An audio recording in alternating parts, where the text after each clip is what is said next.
Terima kasih Anda masih bersama kami pemirsa. Sebelum kita lanjutkan perbincangan, kita memantau dulu situasi terkini.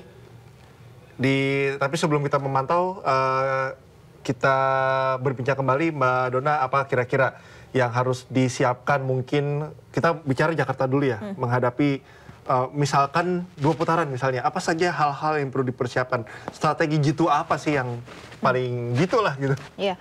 Kalau misalnya nanti jadi 2 putaran ya, karena memang kalau kita lihat survei-survei elektabilitas kan roller coaster banget dan kayak susul-susulan gitu kan. Nah, kalau memang terjadi 2 putaran, yang harus dilakukan oleh kandidat itu yang jelas mereka harus menjaga loyalitas pemilihnya. Kalau kita bandingkan pasangan Ridho dan juga Pramrano, itu sebetulnya mereka memiliki strong voters. Jadi pemilih mereka tuh sebetulnya loyal gitu. Nah, sekarang kan yang jadi problem adalah siapa nih yang nanti kemudian mendapatkan surplus votersnya gitu kan, dan bagaimana caranya kan gitu.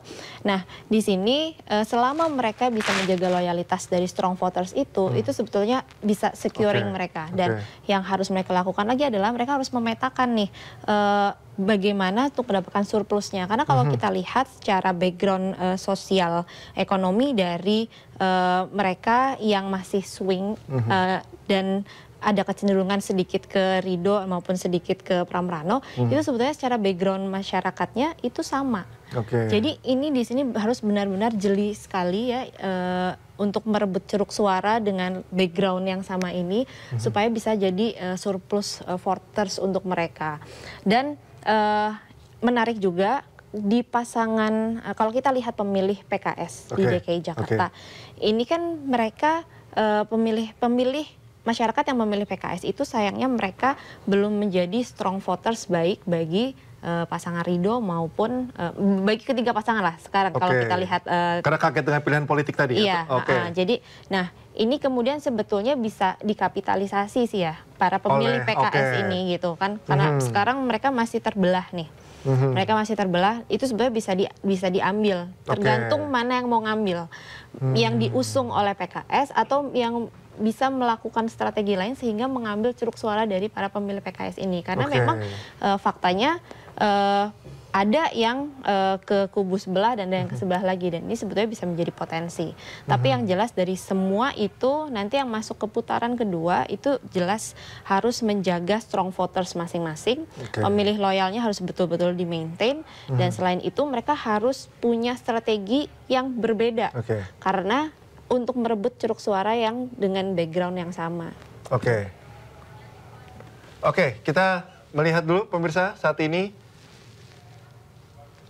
Wakil Presiden RI Gibran Rakabuming Raka telah tiba di TPS 18 Manahan Solo, Jawa Tengah untuk memberikan hak suaranya didampingi istri. Kita lihat saat ini Gibran tengah menunggu momen atau waktu dirinya memberikan hak suaranya di TPS 18. Sebelumnya juga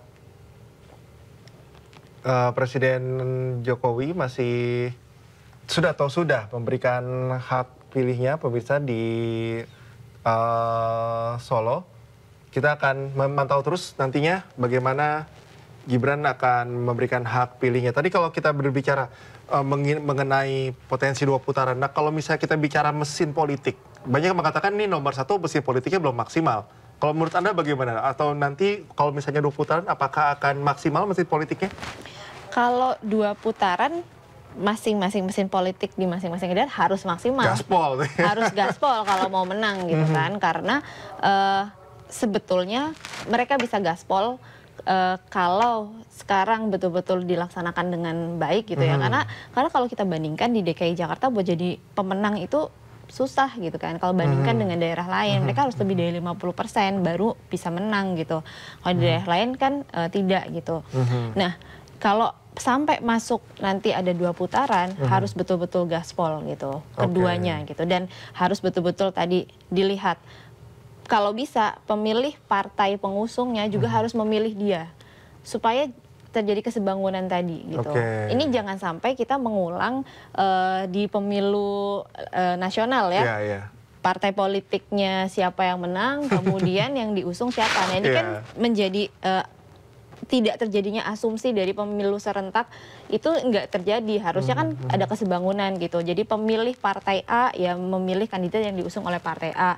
Kemudian di lokalnya juga seperti itu. Nah esensi dari kenapa kita pingin serentak kan supaya terjadi efisiensi dan efektivitas kinerja pemerintah tuh dengan cara seperti itu. Pemilihnya juga terarah gitu. Nah ini jangan sampai nanti ketika tidak di-maintain dengan baik, strong votersnya justru malah pindah dan pemilih partainya tidak memilih si kandidat, ini menjadi yang tidak tepat sasaran. Nanti jadinya kayak kemarin pemilu nasional kita. Oke, baik Mbak Dona, terima kasih atas waktunya, sehat selalu. Sama-sama.